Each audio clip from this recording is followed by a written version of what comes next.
What's the most productive way to improve your art? I found something that works for me and I want to share with you. At some point in time, a struggling amateur asked their master for genuine advice, and the response they got was, practice makes perfect. And not because of this asshole, anyone can give the same generally insincere piece of advice and sound like they speak from experience. I'm just kidding. When it comes to self-improvement with any skill, unless you make a deal with Satan, there's no way around having to practice. But I don't think this really breaks it down, especially for painting. There's so much that goes into painting, from your understanding of light to color theory, and knowing the mediums and tools you're working with, along with their uses and limitations. Because there's so much to work on, it can be really frustrating identifying where to improve. So I can't fool anybody into believing that improving your art comes down to one simple tip. But over the past 2 years, I've made a lot of progress with my art, and I can show you the core practice responsible for the biggest improvements I've made. I've always been making art since I was a little kid, but about 4 years ago, I went through this period of making little to no art at all. When I got back into it about 2 years ago, I felt like I'd lost my skill completely.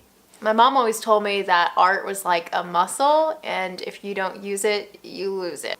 I started back in painting smaller pieces with cheaper supplies, but I was never satisfied with these projects, and I very rarely finished them. There was just something off about them.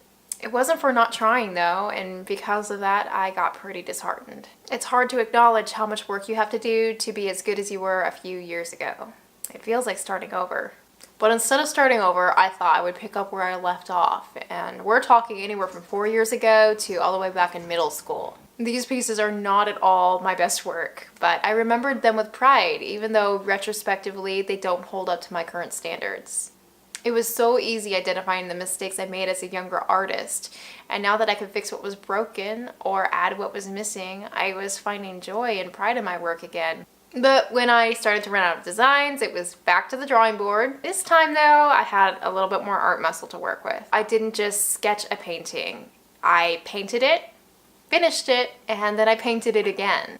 So I ended up with 2 complete pieces, each time the second one always being better than the first. I realized over time that by recreating my own work, I was getting to know my designs inside and out, and discovering the shortcomings of my own skill.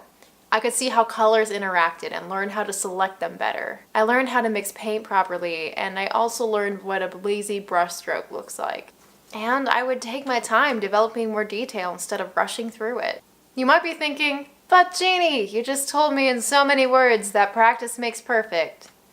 And you're not wrong, but that's not all there is to it. I'm not saying you should just practice, I'm saying you should do the same thing twice.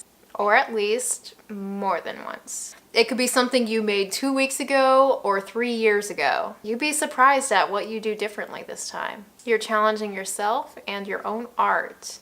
And in my opinion, that is the best way to identify where you need to improve. The best example I can show you of this comes down to a piece I refer to as the Owl. It's a working title.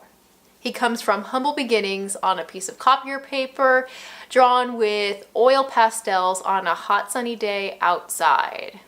Between the slick paper, the oil pastels, and the summer heat, it was not a good combination and he did not look so good. But I felt like I had a good idea. So I went back into the house and I started again with air conditioning. And then he transformed into this. It wasn't just the application that had changed though, it was a different design, and I think I made a lot of improvements with this. This is still on copier paper, so it's not a really good end product, but I set out exactly what I meant to do and I was satisfied with it for the time.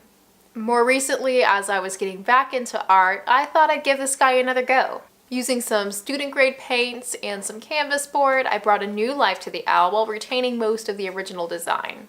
I was happy with this, satisfied with the final product, and so confident that I actually hung him up on my living room wall for a good few months. Finally, I decided to have another go.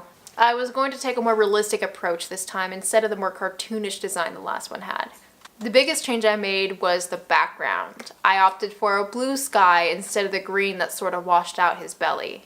It took me a long time to finish this piece, but when I did, I was more satisfied with it than I've been with anything else before. This isn't to say your first painting isn't good. I don't apply this concept to everything I make. This isn't a rule for myself, and it shouldn't be for you either. What this is a practice that has helped me so much throughout my own art journey, and it's something I still do today. Let me know what you think on this. Do you plan on giving it a try? Do you already do this? If you have any examples of your own that you are comfortable with sharing, please tag me in your artwork on Instagram at this_is_Jeannie. I'd really love to see your work.